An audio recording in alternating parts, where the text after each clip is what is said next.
O programa a seguir é livre para todos os públicos. O programa a seguir é uma produção independente. Todo o conteúdo é de responsabilidade dos seus idealizadores.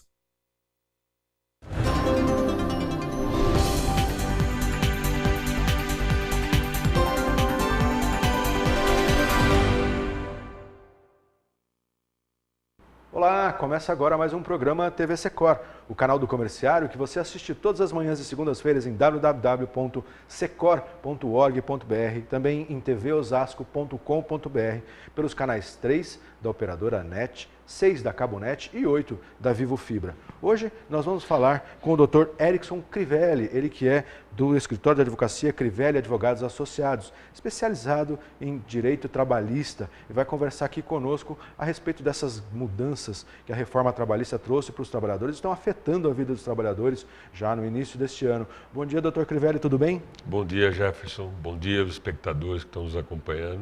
É um prazer estar aqui com vocês.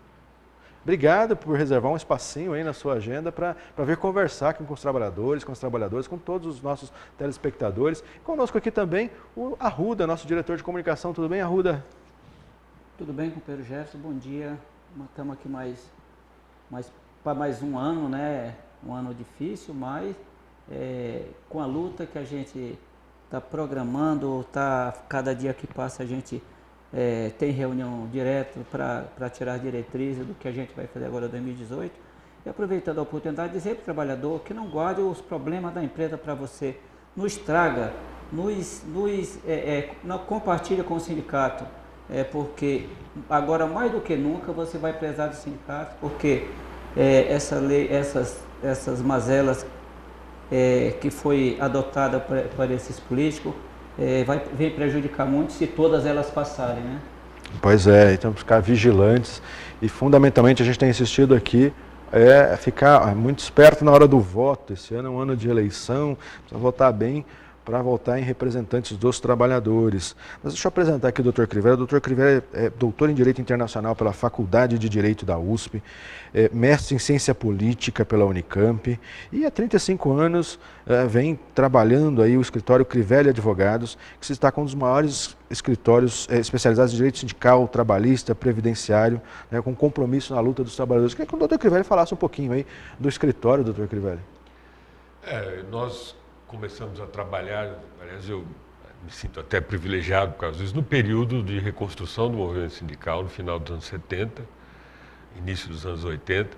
Trabalhavam com oposições sindicais na época, depois, com a criação da Central Única dos Trabalhadores, passamos a trabalhar com sindicatos ligados à CUT e até hoje temos essa orientação profissional. Depois tive uma atuação também representando trabalhadores no campo internacional, na OEA, presidi uma comissão na OEA, de 20 anos representei a CUT, na Organização Internacional do Trabalho. Enfim, são anos aí de experiência, mas um período que eu considero privilégio exatamente ter vivido todo esse processo de reconstrução da democracia e de reconstrução do movimento sindical no Brasil. Agora, neste momento tumultuado da política nacional, né, se reveste ainda da maior importância a atuação de escritórios como o Crivelli e Associados, quando os trabalhadores estão sob ataque, né? Os direitos que foram conquistados há mais de 50 anos, aí, com bastante luta, estão sob ataque, na verdade, completamente esfacelados por uma lei que já foi aprovada. Antes da gente entrar nas particularidades aí da reforma trabalhista, queria que o doutor avaliasse um pouco esse conjunto de coisas que passou no Congresso Nacional, né? Realmente uma tentativa de diminuir a força dos trabalhadores. Com certeza. O direito do trabalho surgiu como instrumento de diminuir a desigualdade ou uma expressão talvez mais precisa, mitigar a desigualdade entre patrão e empregado, né? Porque o princípio da igualdade, que é uma conquista dos tempos modernos, né, do século XVIII, do século XIX, o direito sempre tratou, nesse período histórico, como se as pessoas fossem iguais. Mas o trabalhador não é igual ao patrão. A desigualdade econômica prejudica a possibilidade de relações mais equilibradas. Então, o direito do trabalho foi feito para dar segurança ao trabalhador, segurança econômica, segurança da continuidade do trabalho, como é o meio de subsistência do trabalhador, E segurança de que o empregador não possa se utilizar da supremacia econômica e da dependência, portanto, que ele tem em relação ao empregador, dependência econômica, para obter vantagem ou desequilibrar essas relações. O que o Congresso Nacional fez foi diminuir e quebrar esses princípios, ou, digamos, feri-los gravemente. Feriu esses princípios de proteção e esse foi o objetivo maior da reforma, diminuir, e os trabalhadores ficaram mais expostos com essa lei ao poder econômico, à decisão unilateral da empresa. É isso que nós estamos... Então, portanto, o papel do advogado, sobretudo o advogado que acompanha as entidades sindicais, acompanha o trabalhador individualmente, é orientar, usar os mecanismos legais que ainda existem para tentar diminuir o impacto negativo dessa reforma. Existem possibilidades para isso. Eu acho que, de certa maneira, nós estamos colhendo alguns desafios daqueles que nós tivemos lá no início dos anos 80, e como utilizar as brechas legais, os mecanismos, para recompor e recuperar o poder de pressão dos sindicatos.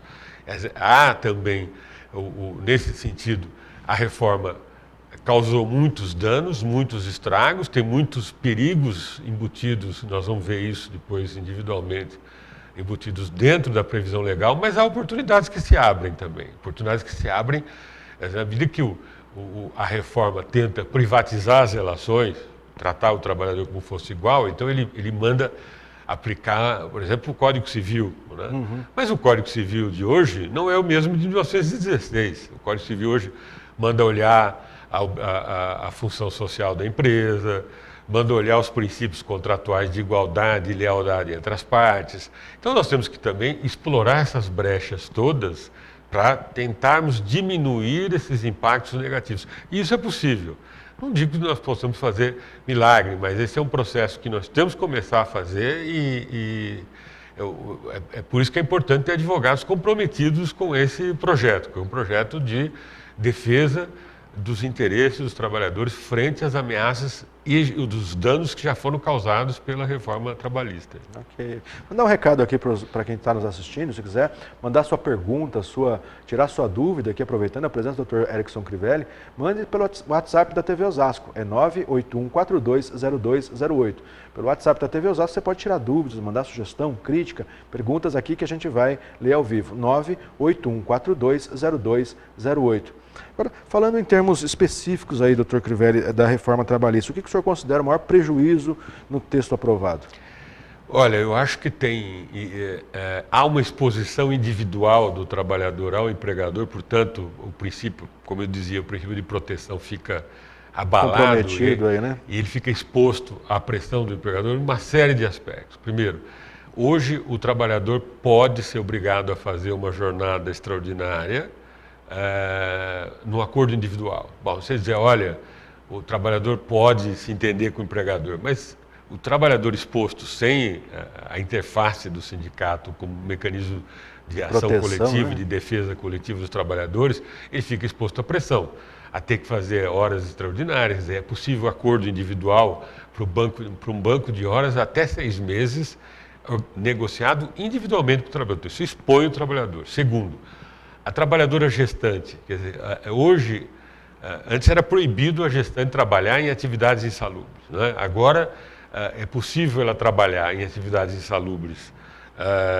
tanto a gestante como a lactante, né? No período de amamentação. Então agora só há uma proteção possível para a gestante e ainda assim ela pode ser obrigada individualmente pelo empregador, pressionada a trabalhar, trazendo um atestado médico. Então, veja, com o desemprego que nós temos altíssimo, né? Então, essa desigualdade na relação individual com o empregador fica mais exposto ainda. E uma série de coisas. Por exemplo, abriu-se a possibilidade de negociação entre trabalhador e empregado para todos os aspectos da legislação trabalhista, para aqueles que ganham mais de R$11.300 por mês. Que a lei criou essa figura onde ele desprotege quase que integralmente o trabalhador. Sobra muito pouco de proteção. Porque para quem ganha menos ainda tem algumas cláusulas ali pétreas, vamos chamar assim. 13º não pode mexer, né, com o pagamento das férias. Isso. Agora, para quem ganha acima disso, está liberado. Agora, para quem ganha menos, que não está liberado, o risco sempre da contratação do part-time, né? Porque, veja, agora pode-se contratar part-time até com 26 horas por semana.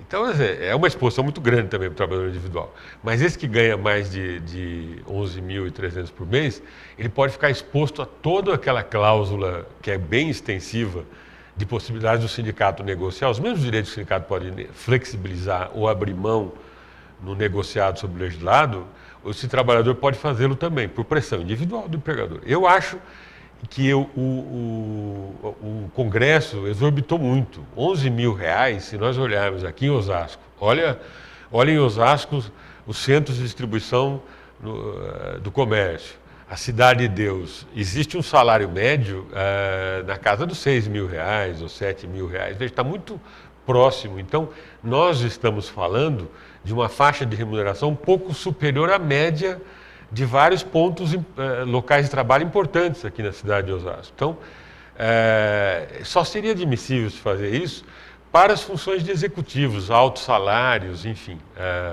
pessoas que recebem R$40.000 por mês, acima de 30.000. Eu acho que o Congresso exorbitou muito e expôs uma faixa de remuneração muito grande, né, ao poder de pressão do empregador.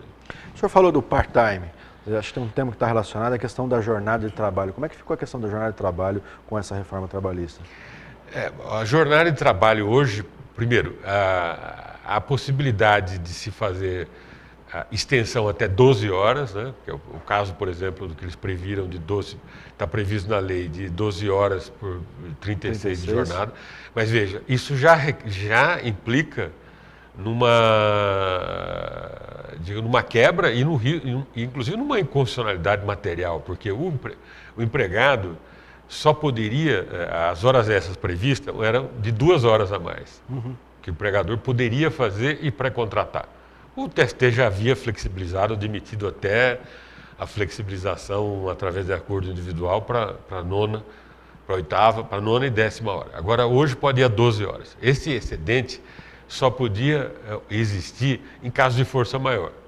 Aquele em que a empresa, digamos, para concluir aquele produto, para o trabalhador concluir aquele trabalho, ele não pode interromper sob pena de prejuízo ou danificar tudo aquilo que já foi feito. E sobre produtos alimentícios perecíveis e tal, só em algumas situações específicas e de emergência, então força maior é que poderia fazer, tá certo? Agora não, eu acho que aí há uma inconstitucionalidade, porque a Constituição, no artigo 7º, protege o princípio da saúde, da economia do trabalhador. Então, um dos princípios de garantia da saúde é o trabalhador não ser obrigado a uma jornada excessiva. Né? Então, 12 horas, em várias circunstâncias, inclusive nas insalubres, ainda que insalubridade mínima, você está expondo o trabalhador já a uma questão de saúde. Então, só por esse aspecto pode-se alegar uma inconstitucionalidade material e também eu acho que seria interessante dizer que até essas alterações, como, por exemplo, a flexibilização da jornada in itinere, a in itinere, que é aquela entre que o trabalhador gasta entre a sua casa e o trabalho, hoje deixou de existir. Tá certo? Deixou de existir, mas é bom de se dizer que aqueles que já cumprem jornada, já têm o transporte fornecido pela empresa e recebem essa hora in itinere, esses não estão ameaçados. O empregador tem que manter e continuar pagando. Tá certo. Agora, a gente vai fazer um rápido intervalo, mas você já sabe, continua ligado no TV Secor. Lembrando que você pode participar aqui no 981-420208. Continue ligado que a gente já volta.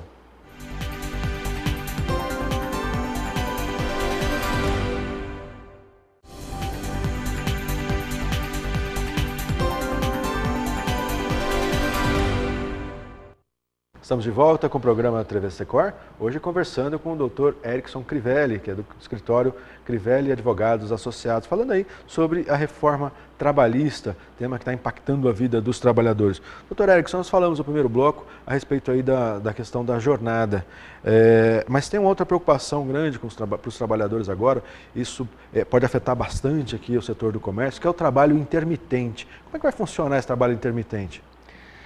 Pois é, o trabalho intermitente tem algumas regras básicas de pré-aviso de 3 dias, mas...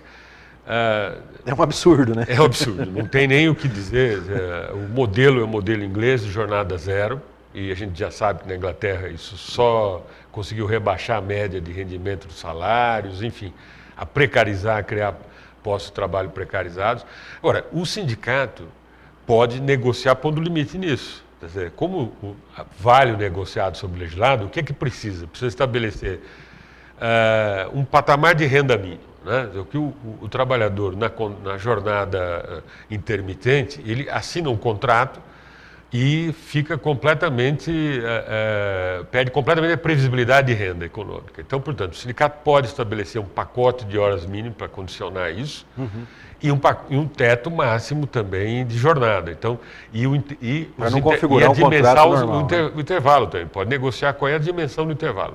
Eu preciso saber um pacote de renda de horas mínimas que eu vou receber no final do mês, que é para ter estabilidade econômica, o máximo do intervalo e um teto. São 3, digamos, condições que os sindicatos podem negociar. Então, eu acho que, inclusive, para retirar isso da relação individual, porque em vários pontos do artigo 59A e 59B da CLT, há uma possibilidade do empregador acertar isso diretamente com o empregado. Então, eu acho que os sindicatos têm que ter a iniciativa de forçar a negociação desses pontos, levar essa pressão para os empresários para negociar esse ponto e pôr um limite. Inclusive porque senão nós teremos situações de absoluto descumprimento da legislação trabalhista, sobre outros aspectos, inclusive da Constituição. Então, você ter uma jornada muito estendida, porque intervalo sem controle, é óbvio que nós vamos ter várias situações de ilegalidade. Por isso que essa reforma, ela é, do ponto de vista, digamos, até para o empregador, a segurança jurídica, sobretudo com os sindicatos combativos, como os sindicatos comerciários, né? Tem que sentar com o sindicato e negociar. Se o empregador quiser alguma estabilidade, agora, se ele tem um sindicato absolutamente acomodado, que não vai lhe causar problemas, não vai ter problema. Então, o sindicato tem que buscar essas limitações. Isso, colocar limitação na jornada intermitente, diminuir os intervalos, pacote de hora mensal mínima assegurado de trabalho e colocar um teto, portanto, de extensão, tanto de prestação de serviço diário, como de extensão, contando os intervalos intermediários para poder, digamos, diminuir os efeitos negativos e as possibilidades do empregador utilizar isso em condições só em prejuízo do trabalhor, né? Agora, do ponto de vista legal, isso ainda vai dar muita discussão, né? Porque nós não temos modelos de súmulas de julgamento, como é que chama são súmulas, mas são tem um termo jurídico, orientação, jurisprudência uniforme. Jurisprudência, né? Isso ainda vai dar muito pano para manga. Não, com certeza, porque veja o seguinte, a Constituição é muito clara no artigo 7º, que ela diz, ela estabelece todos aqueles direitos que estão lá no artigo 7º da Constituição, mas ele diz, estão aqui estabelecidos os direitos, além de outros direitos que possam melhorar as condições dos trabalhadores. Então, o que a Constituição está dizendo como uma regra básica? A legislação só pode, além daqueles direitos que estão previstos na Constituição, fazer a produção normativa legislativa para melhorar as condições. Tá certo? Esse é o princípio da progressividade social. Tá certo? Então, qualquer contratação coletiva, qualquer condição que gere regressão social, esbarra também no outro princípio, que é o princípio do não retrocesso social. Isso está colhido em centenas de acordos do Supremo Tribunal Federal. Então, você veja, se não houver negociação coletiva sobre essas coisas, todo empregador que embarcar nessa aventura não estará fazendo aquilo que o objeto dessa coisa, diminuir a judicialização. Por isso que há mecanismos de pressão, veja, abre-se a brecha para que o trabalhador seja prejudicado, então, portanto, procure mais a Justiça do Trabalho, e, por outro lado, diminui o acesso ao trabalho para refrear o provavelmente aumento de demanda que vai haver individual. Por isso que os sindicatos têm que estar muito atentos a isso e se antecipar na pressão, na negociação coletiva, para pôr limites nessas possibilidades. Isso só revela assim, o aumento, no momento em que o movimento sindical está sendo atacado, né, porque assim, parece que houve uma orientação específica, e teve um objetivo específico da legislação de enfraquecer o movimento sindical, tirando formas de financiamento, dando voz a uma queixa que ela não é pertinente, de que o sindicato está lá só para arrecadar, na verdade ele está ali protegendo os direitos dos trabalhadores, e ao mesmo tempo força justamente essa judicialização, levando a uma preocupação que também trouxe aí a reforma trabalhista, que é justamente a questão das custas, né, dos processos trabalhistas. Isso realmente é uma armadilha para o trabalhador? Com certeza. A reforma foi pensada... Primeiro eu gostaria de fazer observações muito rápidas. Assim, o nosso sistema é assentado sobre um princípio, sobre a instrumentalização da justiça e a judicialização do conflito individual. Isso não é normal. Nós podemos achar que é usual isso, mas não é. Então nós temos 2.700.000 processos por ano.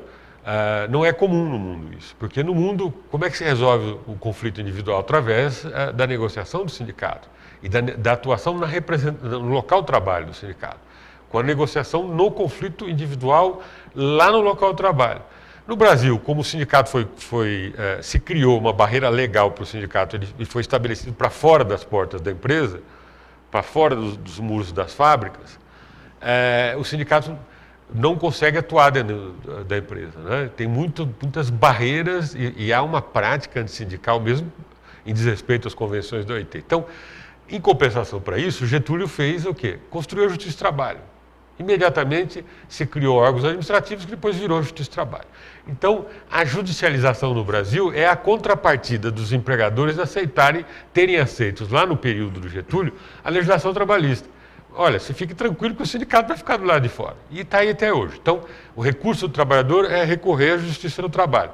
Agora, o que é que se faz? O sindicato continua do lado de fora da empresa, a representação no local de trabalho estabelecida na reforma ela é pífia, porque ela não estabelece estabilidade, proteção para a atuação do representante no local de trabalho. Tudo que está previsto na reforma para a representação no local de trabalho é insuficiente e frágil, quer dizer, deveria-se ter previsto um suporte legal, e aí sonha-se com dizer, vamos acabar com a judicialização. Acabar como? Vamos tornar caro o processo. Criar barreiras na prática para o trabalhador não possa recorrer da mesma forma que a Justiça do Trabalho. Então, é o pior dos mundos. Eu não tenho a solução do conflito dentro do local de trabalho e já não tenho mais a justiça também, porque ele pode correr o risco de pagar honorários naquilo que ele ficar vencido, pagar as perícias, as despesas todas, que ele ocorrer daquilo que ele alegar. Se ele alegar que sofreu um dano moral, por exemplo, hoje ele pode sofrer até uma ação contra se ele não provar que sofreu dano moral, porque só o fato de acusar a empresa pelo dano moral, amanhã ele pode ser acusado de ter ofendido, de ter danificado a imagem da empresa, a marca da empresa. Então, esse é o aspecto mais perverso. Esse aspecto da desproteção, da solução do conflito, que o desrespeito do direito individual no local de trabalho acontece cotidianamente, essa desproteção, ou seja, não há o sindicato lá para proteger individualmente, e não há justiça do trabalho para ele recorrer, digamos que é o aspecto mais perverso de toda essa reforma. Porque você vai desjudicializar e deixar também ser o sindicato como o representante dos trabalhadores no local de trabalho com proteção. Então, nós estamos no pior dos mundos, né? Esse digamos, é a parte mais perversa. Agora, o que o senhor quer dizer quando o senhor diz que o sindicato está fora da empresa?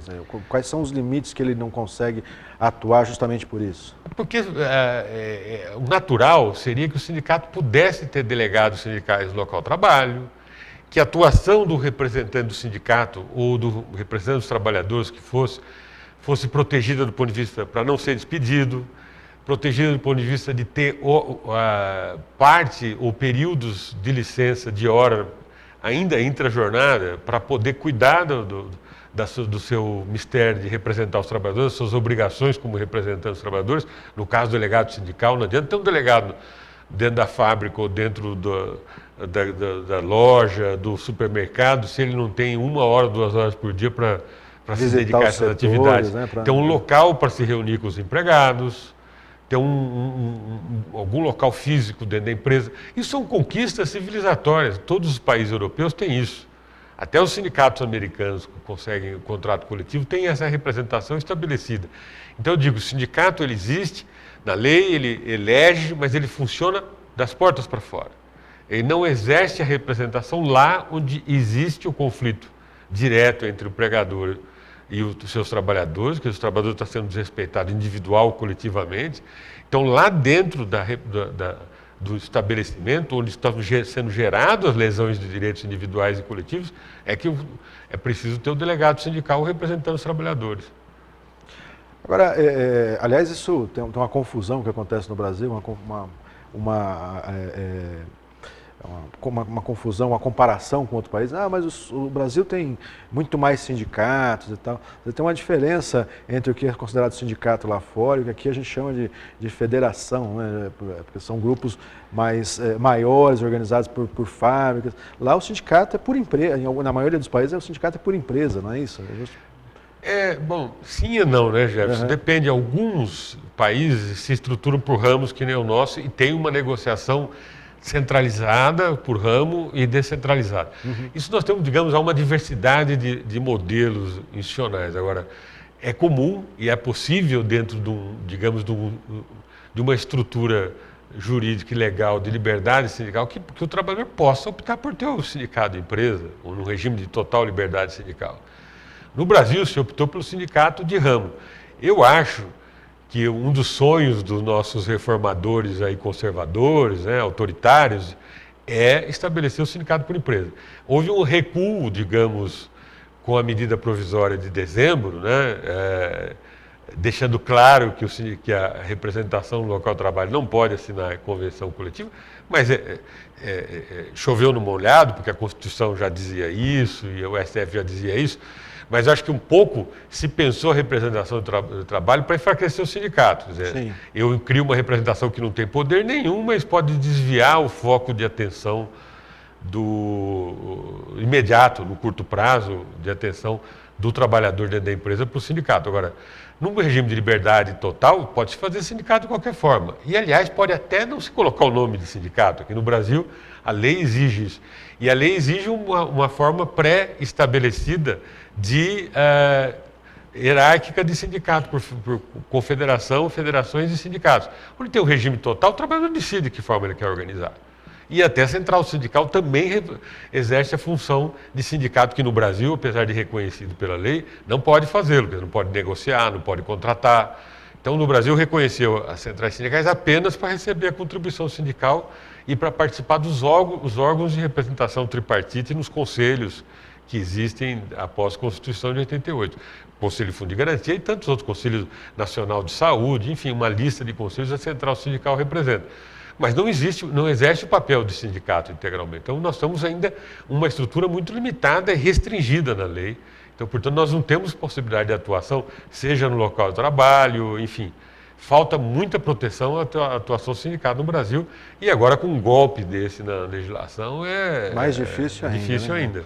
Bom, a gente está caminhando para o final, acho que ficou bastante claro aqui que é muito maior ainda nesse momento a participação do trabalhador, né, Arruda? O apoio do trabalhador aí para o sindicato. Então, você, trabalhador, trabalhadora, vá conferir aí os benefícios, as vantagens, a necessidade de participar da luta no Secor, né, Arruda? Justamente. Eu gostaria até de mandar um alerta aí para esses empresários que ele não fique aplicando leis que ele não sabe se ainda está em vigor. O que eu quero falar com isso? Que a nossa convenção coletiva, que rege o supermercado, rege as lojas, ainda está em vigência por 1 ano, né? Então, eles têm que respeitar a convenção coletiva, que é um documento forte, né? E a nossa, que rege toda essa área, ainda está em vigência por 1 ano. E muitos empresários estão querendo aplicar coisas já que ele não sabe nem se vai ficar, né? Porque existe uma controvérsia de muitas coisas que foi feita na lei trabalhista que pode ser mudado, né? É verdade. E dentro dessa lógica do negociado sobre o legislado, a convenção coletiva ainda é a voz mais forte, né, Arruda? Doutor Egson, mais uma vez, obrigado pela sua participação. Eu que agradeço aos companheiros dos sindicatos comerciais e a você, Jefferson. Fica aberto aí o convite para participar outras vezes aqui do nosso programa, esse assunto que é tão extenso e ainda vai render bastante discussão aí, né? Obrigado, Arruda, também pela participação e você já sabe, não fique só, fique sócio. Confira no site do seu sindicato, www.secor.org.br, os benefícios e vantagens de ser um associado. E eu aguardo você na próxima semana. Até lá!